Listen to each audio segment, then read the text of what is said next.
So here we go, the trio we've all been waiting for, possibly the greatest three cars ever to be created. From Britain we have the Mclaren P1, designed, engineered and built to be the best driver's car in the world.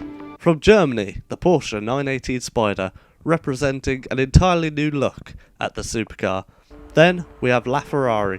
LaFerrari represents Ferrari's most ambitious project yet to push the boundaries of technology on a road car. Finally, these three cars come together in a Forza Motorsport game, so we can put them all against each other out on the track in my own little test.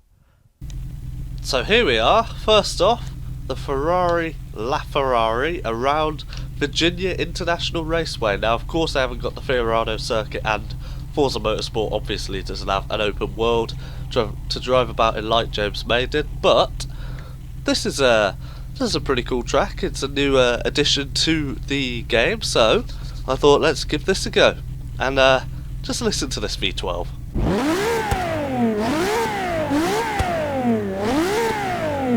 It sounds so good, absolutely love it. So let's engage first gear, put the brake on, build the revs, and away we go! Oh my god, this car just accelerates so well. Now, I've got the braking line on for this track because it's so new and I'm not quite familiar with it yet. Whoa! Whoa! Oh my god, what a slide. Absolutely love this car already. Now, this is probably the car I've driven most out of all three of the hypercars, so obviously I've got a little bit of bias towards the Ferrari than I do the McLaren or the Porsche, but even so, oh bloody hell, so close. This track, I've only given it a couple laps of practice, but already absolutely love it. I think it's such, oh my god, such a great addition to the game. This Ferrari, though, I'm telling you, absolutely amazing. That 6-litre V12 hybrid engine is so fantastic. If Formula 1 could have this level of sound from their cars, if they were to do a V12 6-litre hybrid, then that would be so cool. But just drifting this car around the circuit is so fun, absolutely love it. 963 horsepower I believe, all to the rear wheel, so it's a pretty lively beast. Just this car is so lovely to drive, absolutely adore this Ferrari. I mean, it's got looks that in my opinion are just miles better than the other three, other two. It's got that glorious 6-litre V12 that just sounds so incredible. And then of course you've got the active aero, so you've got the active rear wing, you've got the active front bumper, active rear bumper, although I think it's actually more the diffuser rather than the actual bumper itself.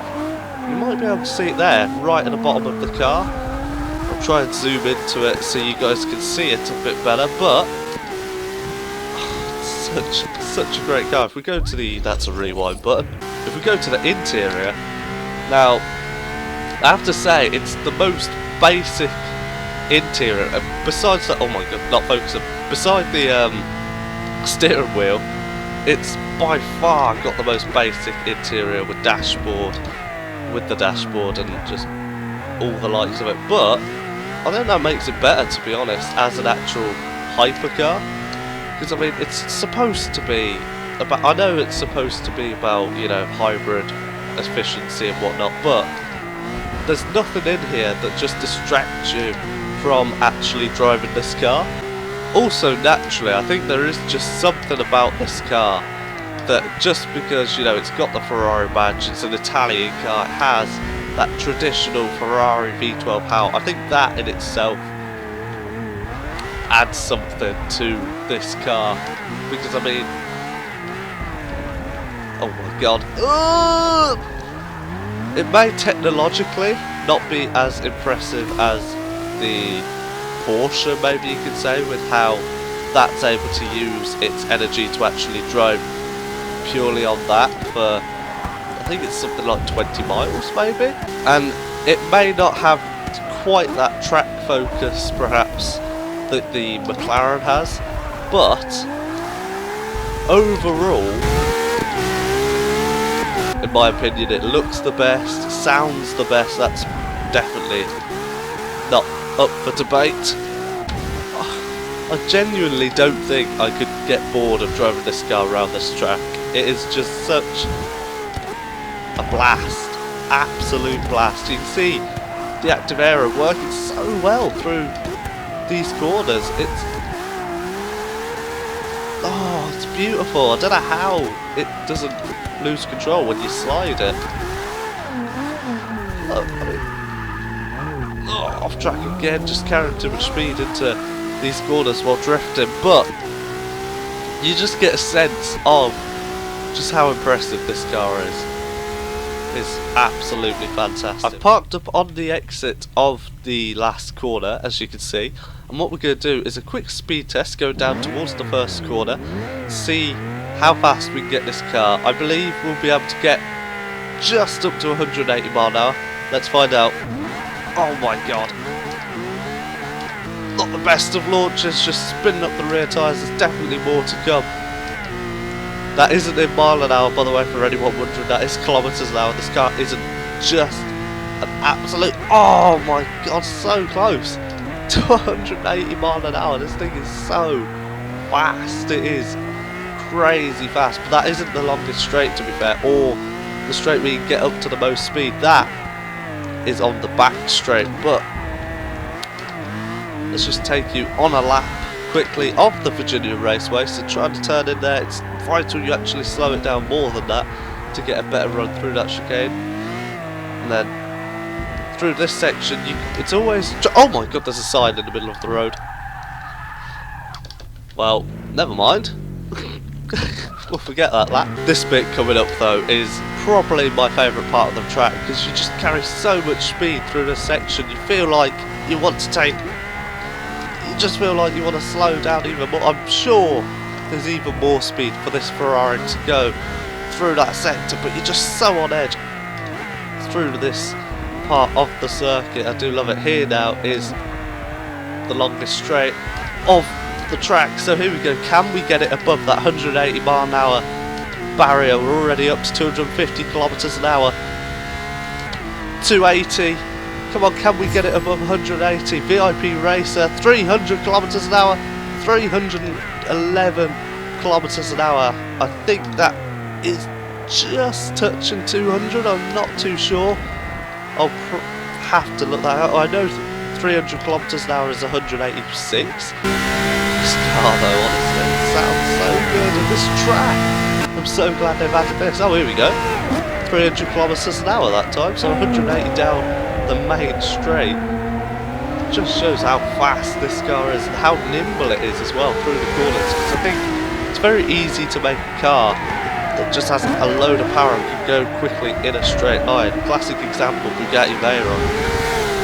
But over the course of the lap, I think these hypercars will definitely have that absolutely licked through pretty much all of these sectors. There are other signs been moved out of the way so we can go for a proper lap of the Virginia International Raceway, and this is definitely my favourite sector coming up. Oh my god, just got so much unexpected speed through these corners. It is crazy how fast you can go.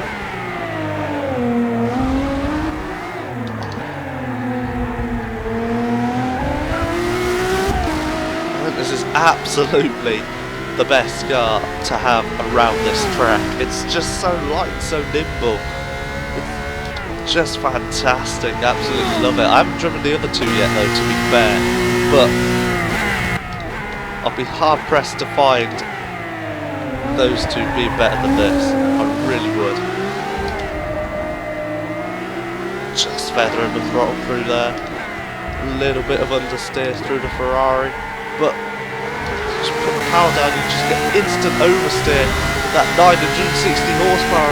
Oh my god, what a lap of the Virginia International Raceway. again, 301 kilometers an hour. What a car. Okay, so here we are at Spa-Francorchamps in the McLaren P1. Now, the last time I've drove this car in any game was on Project Cars, and we all know that game can be a bit questionable with its physics at times, so I just want to know what this thing's like around Spa. I mean, Jeremy Clarkson drove around here in the wet, and he said it was a Widowmaker. In the dry, let's see how it gets on. First of all, let's listen to the sound of the McLaren.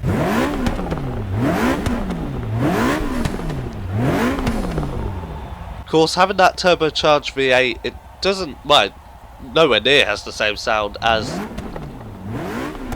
the Ferrari, but it does have its own sort of race sound, I guess. Anyway, let's just get on with the driving. Oh my god.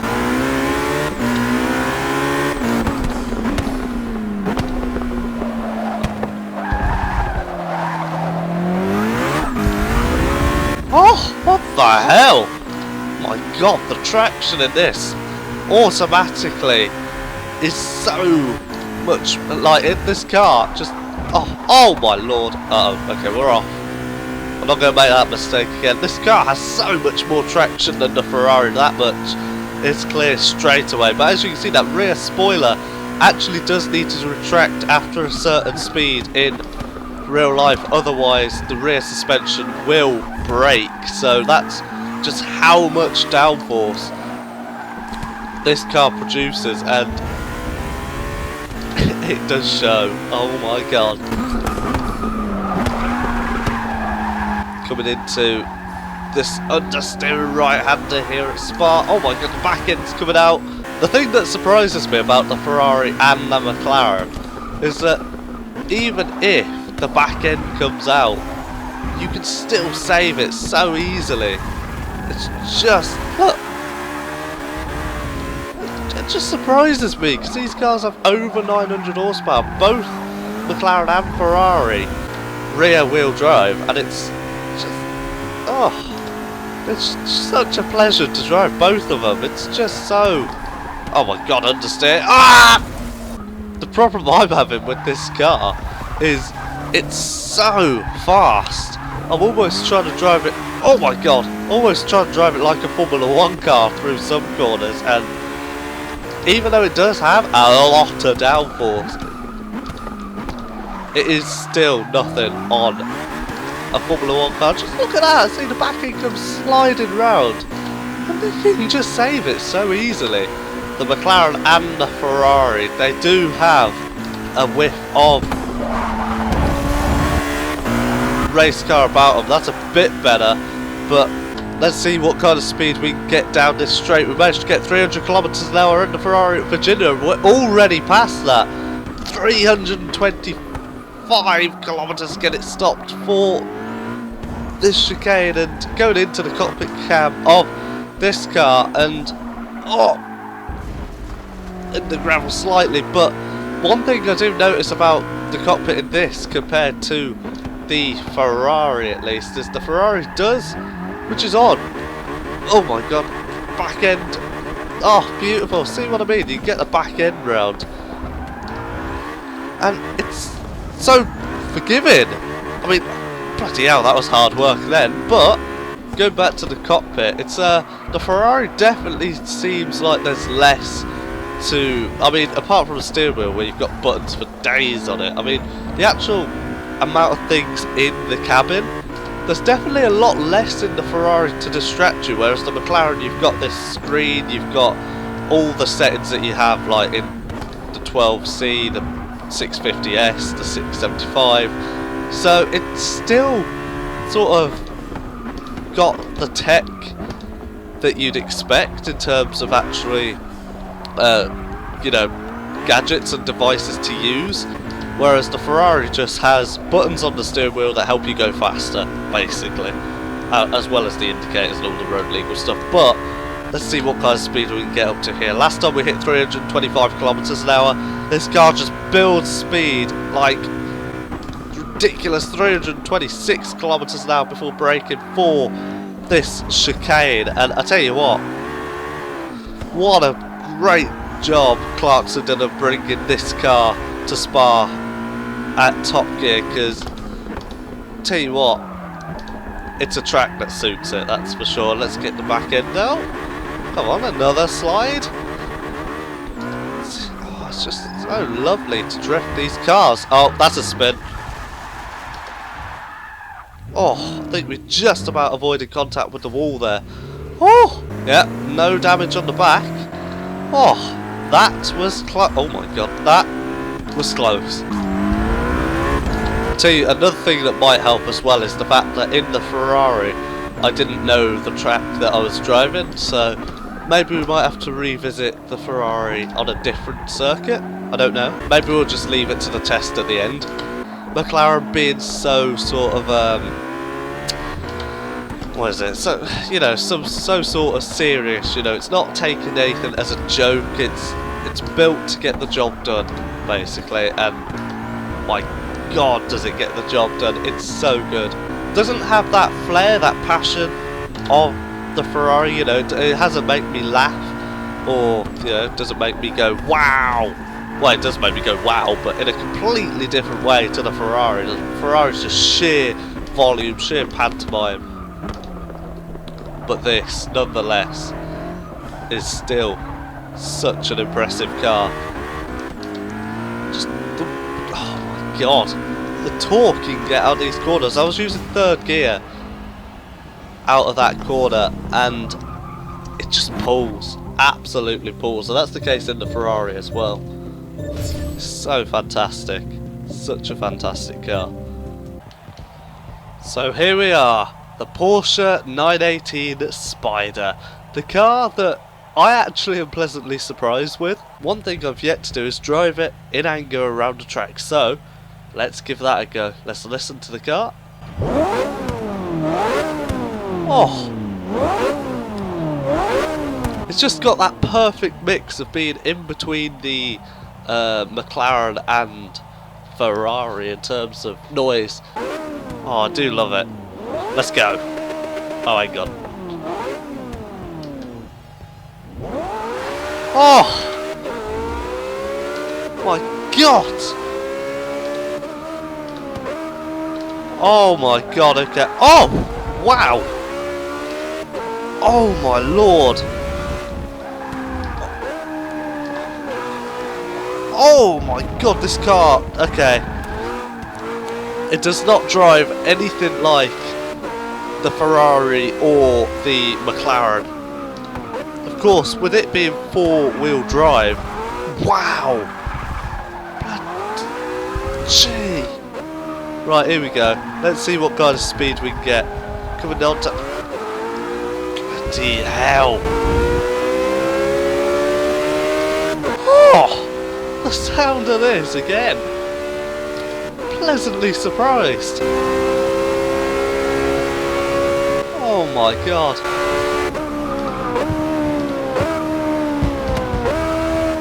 Oh, that just sounds lovely. Oh my god. Wow, it's so direct with the steering. Blimey. Oh, the sound of that engine though. Oh my god in Himmel. Missed my braking zone there, but this car, honestly, with it being four-wheel drive, and it does have rear-wheel steer, but I'm not sure whether that... I don't think that's replicated in this game, but... Oh my god, it does take such tight lines. I find myself turning into a corner and unexpectedly... Look, see, it just holds that line beautifully. I can absolutely see why people love this car. I'm just so speechless at how good this car feels. It is the heaviest of the two. Doesn't feel it though, I tell you. It feels so nimble for the weight of the car. You know, for four-wheel drive, which is known to be heavy. You know, it's known to have a little bit of understeer, but this just doesn't. Look at that! What kind of lines can it hold? Look! Oh, this car genuinely is so nice to drive on a track. Wow. Oh, this car sounds so nice even in cockpit cam, but let's just listen to the sheer acceleration of this car. Let's go. Oh my god. Just has launch like no other. I reckon this would be a great competitor to the Bugatti Veyron in terms of launch. Can we get to 180? Yes, we can. And even then I'm braking a bit early, but all three cars on the tracks that I've tested each of them on have all been able to attain 180 mile an hour down a straight, so you know, they're pretty evenly matched in terms of speed. I mean, the Ferrari I think has the quickest top end speed. I'm not too sure on that actually, but god, the Porsche through the corners, it's so poised and balanced, and just takes so much more tighter lines than you'd expect. Absolutely love it. Oh, when the back end does slide, it just slides with you. You can say, oh, it's just so nice to drive. I keep saying that, but it really is. Let's try and get this drifting. See if we can get some four-wheel drifts. Oh, there we go. There we go. There we go. Oh, man. This car.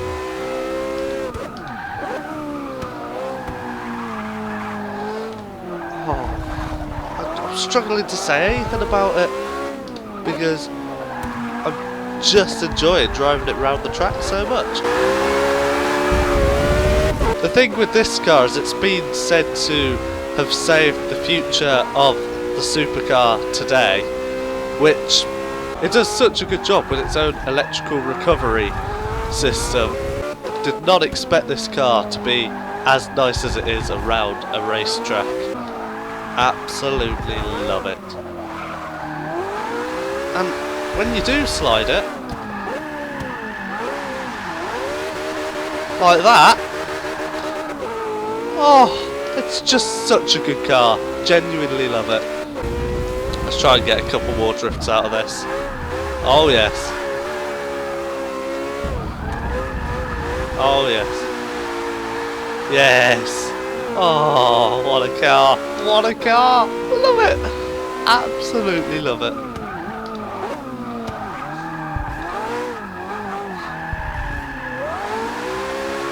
God, let's try and get another good hairpin drift here.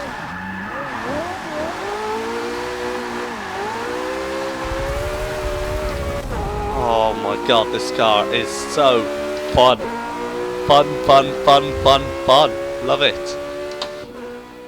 Here we are, guys, the moment we've all been waiting for. The Porsche 918, the LaFerrari and the Mclaren P1 all going up against each other around one circuit with one lap time to set, and that circuit is going to be the circuit Barcelona to Catalunya. This is going to be good.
So, a very interesting result between the three cars, but seeing as the Porsche was the slowest, let's start my end-off review with that, because it may have been the slowest around Catalonia, and actually pretty difficult to drive around Catalonia, to be honest. Around Abu Dhabi, the test I did, it was a fantastic car, absolutely loved it. As you heard in the live video, it was just absolute fun. Maybe it's because I had very low expectations of it, or not very low, but lower expectations of it, so it's just better than I thought. I really don't know, but honestly, the Porsche probably... Oh, I can't list them in order just yet. It's so difficult to choose between the three of them. But the Porsche for me was very, very good fun. And as I say, perfectly happy to own the Porsche if I had the opportunity. So my verdict on the McLaren P1. It's the second fastest of all three of them, which actually came as a surprise to me. I thought it would be much faster than the Porsche and then much faster than the Ferrari, but it turned out not to be the case. The McLaren is definitely the most track focused out of the two cars and maybe the most technologically impressive car, but nonetheless a very good car. And then you have my personal favourite, the LaFerrari. I mean, just the fact that it's got 961 brake horsepower, all rear wheel drive, just it has that glorious 6-litre V12 sound to it. It has the looks of a bedroom wall pin-up poster car. It, for me personally, also on the track as well, both in the direct test between the other two and at Virginia Raceway. It was just so much fun, such a fantastic car, but I wouldn't complain about any of the three, but my personal favourite is the LaFerrari. So hopefully you enjoyed this review of the three hypercars. If you did, please leave a like, also subscribe for more Forza content, but until next time, take care.